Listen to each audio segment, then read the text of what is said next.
আল্লাহর নবী সাল্লাল্লাহু আলাইহি সাল্লামকে মদিনার মুনাফিক ইহুদি এক ইহুদি জাদু করেছিল।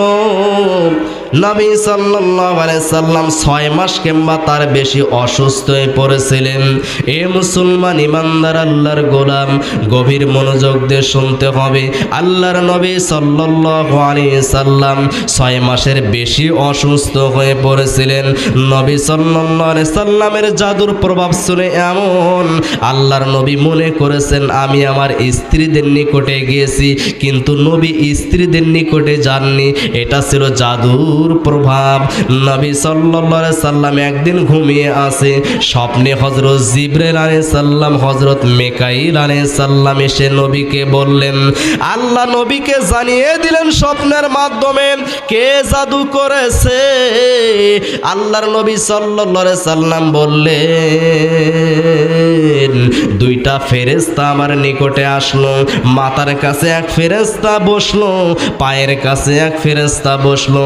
মাথার কাছের ফেরেশতা পায়ের ফেরেশতাকে জিজ্ঞেস করেন এই ব্যক্তির কি হয়েছে। পায়ের ফেরেশতা উত্তর দেয় এই ব্যক্তিকে জাদু করা হয়েছে।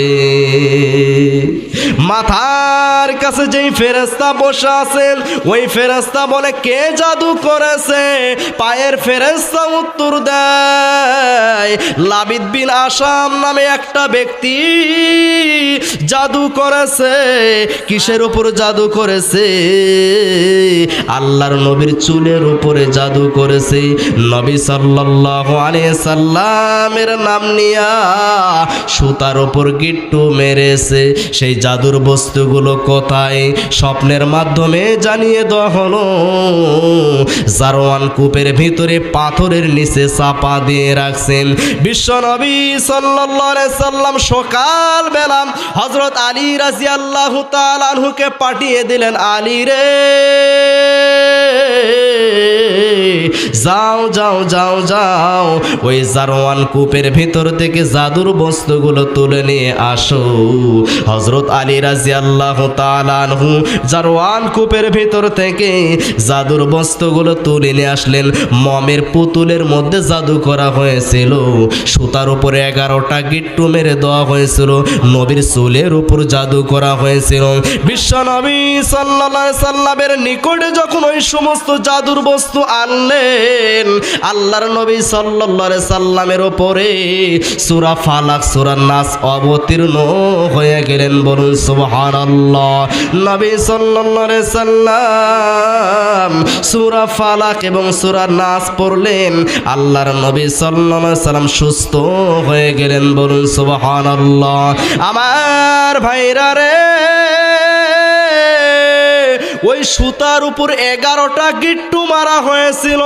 আল্লাহর নবী সাল্লাল্লাহু আলাইহি সাল্লাম সূরা ফালাক এবং সূরা নাস পড়ে 11টা গিট্টু খুললেন। এমনি এমনি গিট্টুগুলো খুলে গেল।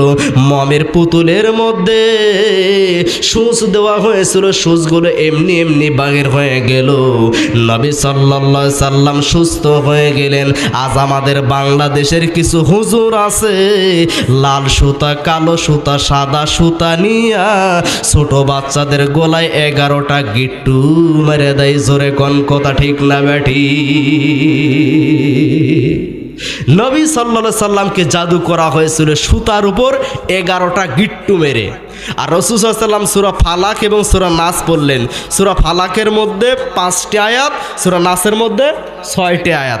এই 11টা আয়াতকে পড়ে রাসূল সাল্লাল্লাহু আলাইহি সাল্লাম যখন পড়লেন কুল আউযু বিরব্বিল ফালাক, সঙ্গে সঙ্গে গিট্টুটা খুলে গেল। আর আমাদের দেশের হুজুররা কি করে? সূরা ফালাক এবং সূরা নাস পড়ে আরো 11টা গিট্টু মারে। তাহলে কোন পর্যায়ে আছেন? শিরক করলো কি করলো না? জোরে বলেন, শিরক করলো কি করলো না? এগুলো হুজুরে কি করা দরকার কোন? উচিত কথা বলতি তো দোস্ত বেজার, গরম ভাতে বিড়াল বেজার, জোসনা রাতে চোর বেজার।